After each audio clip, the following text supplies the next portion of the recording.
এই বিষয়ে আপনাকে বারবার বলা হয়েছে, আমরা সাংবাদিকরা আপনার কাছে গিয়ে, তারপর আপনি কি ব্যবস্থা নিয়েছিলেন?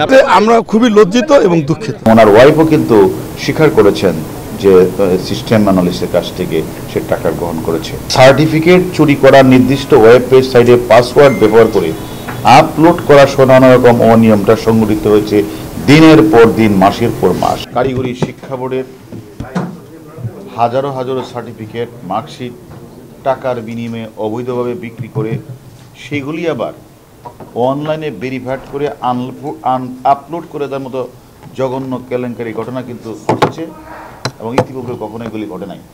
সে সংক্রান্ত আমরা ঘটনাস্থলে কিন্তু আপনাদের নিয়ে আমরা গিয়েছিলাম পাইকপাড়ায়। সেই পাইকপাড়া ডিসি, লালবাগ বিভাগ, আমি সহ আপনারা অনেকে ছিলেন। আপনারা নিজেরাই দেখেছেন যে এখানের যে সিস্টেম অ্যানালিস্ট শামসুজ্জামানের বাসা, এই বাসা থেকে বের হয়ে সেখানে কোথায় সে কারখানাটা সে তৈরি করেছিল এবং কোথা থেকে সে তার ওই যে বোর্ড থেকে সে যে সার্টিফিকেটের কাগজগুলি হাজার হাজার কাগজ নিয়ে আসতো, এগুলি আপনারা দেখেছেন।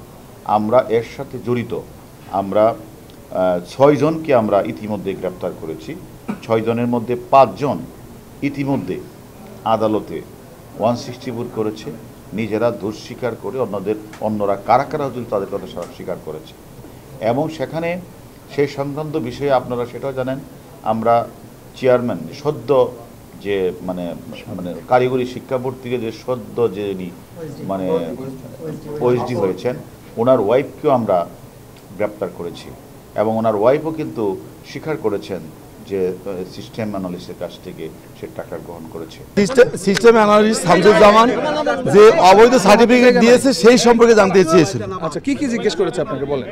জিজ্ঞেস করেছিল যে এখানে আমাদের কোনো মানে এই ক্ষেত্রে আমাদের কোনো নজরদারি ছিল কিনা বা দায় দায়িত্ব ছিল কিনা, বা আপনি দায়ী মনে করেন কিনা নিজেকে। সেক্ষেত্রে আমরা জবাব দিয়েছি যেহেতু একটি ঘটনা ঘটেছে এবং এর জন্য সুষ্ঠু তদন্ত হওয়া উচিত এবং এর যে পরিচিত ঘটনা উদ্ঘাটন করে তাদের শাস্তির ব্যবস্থা করা উচিত, সেই ক্ষেত্রে আমরা খুবই লজ্জিত এবং দুঃখিত। আপনার স্ত্রীকেও তো গ্রেপ্তার করা হয়েছে একই অপরাধে। আসলে সেই জায়গা থেকে এই বিষয়ে আপনাকে জানতে চাওয়া হয়েছিল এবং বলা হয়েছিল যে যেহেতু আপনার স্ত্রী জড়িত, সেই জায়গা থেকে আপনার সম্ভাবনা থাকতে আপনাকে জিজ্ঞাসাবাদ করবো। এই বিষয়টা কি সামনে আসছে? আমাকে এই বিষয়ে অবশ্যই জিজ্ঞেস করেছে। আমি বলেছি যে আমি এই বিষয়ে কিছুই জানি না, আমি শুধু এইটুকু বলেছি, আমি কিছু জানি না। আচ্ছা, না, আমি কিছু জানি না। আচ্ছা, আপনি বলবেন যে আপনি 21 সালে মেবি কারিগরি শিক্ষা বোর্ডে এসেছেন। জি জি, 21 সালে। পরে শামসুজ্জামান এখানে এসেছে এবং শামসুজ্জামান এই কাজ করছে, এই বিষয়ে আপনাকে বারবার বলা হয়েছে, আমরা সাংবাদিকরা আপনার কাছে গিয়ে, তারপর আপনি কি ব্যবস্থা নিয়েছিলেন? আমরা এটাকে নিয়মিত আমাদের চেষ্টা করেছি, যারা আপনারা কপি দিয়েছিলেন, চেষ্টা করেছি যে এটা আমাদের ওয়েবসাইটে আছে কিনা আমরা খুঁজে দেখার চেষ্টা করেছি, কিন্তু আমরা পাইনি। পরবর্তীতে আমরা চেষ্টা করেছিলাম যে কোনো মানে আপনাদের কাছ থেকে সঠিক কোনো কাগজ পাওয়া যায় কিনা। যেহেতু আপনারা এটা পেয়েছেন, গোয়েন্দা সংস্থা বের করেছে, আমরা এর বেশি কিছু বলতে পারছি। গোয়েন্দা সংস্থা বের করার আগে একাধিক প্রতিবেদন হয়েছে, আপনি চেয়ারম্যানকে বলা হয়েছে, কাগজ দেওয়া হয়েছে, আপনি কেন সরালেন? আপনি এখন কিভাবে দাবি করেন যে আপনি জড়িত না? না না, এটা তো আমাদের কাছে, আমি তো আপনার কাগজটাকে আমাদের ওয়েবসাইটে পাইনি। আমি দুঃখিত যে আমি জি আপনার স্ত্রী জি মানে আপনি তার স্বামী, জি, আপনার স্ত্রী এখন কারাগারে, মানে বিষয়টা কেমন, কেন কি জন্য মানে এবং তার কথা এবং সিস্টেম অ্যানালিস্টও আদালতে 164 করেছেন।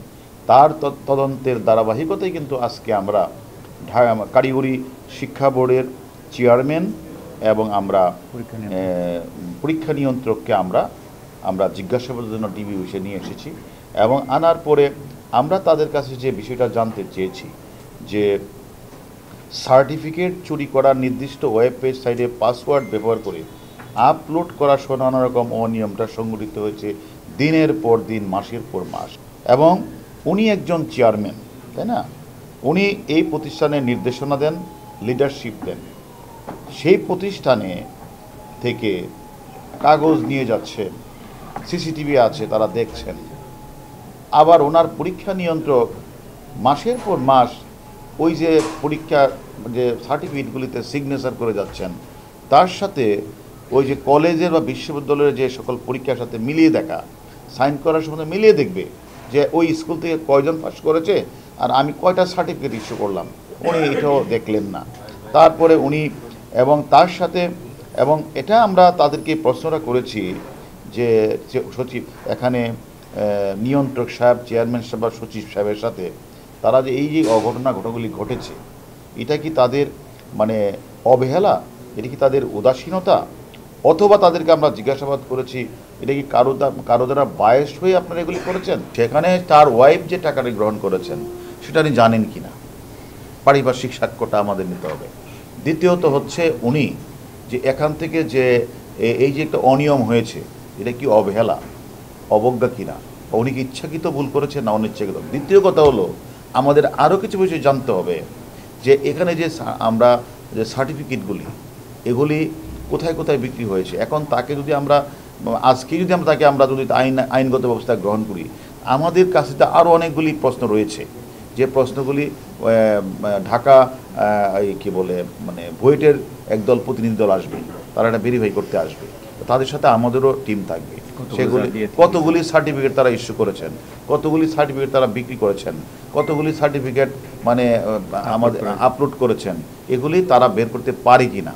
কিন্তু তারা বের করতে পারলে আমরা তখন বুঝতে পারবো তারা কত সংখ্যক সার্টিফিকেট তারা মানে বিক্রিটা করে এবং সেটার সাথে আর্থিকভাবে উনি কতটুকু জড়িত।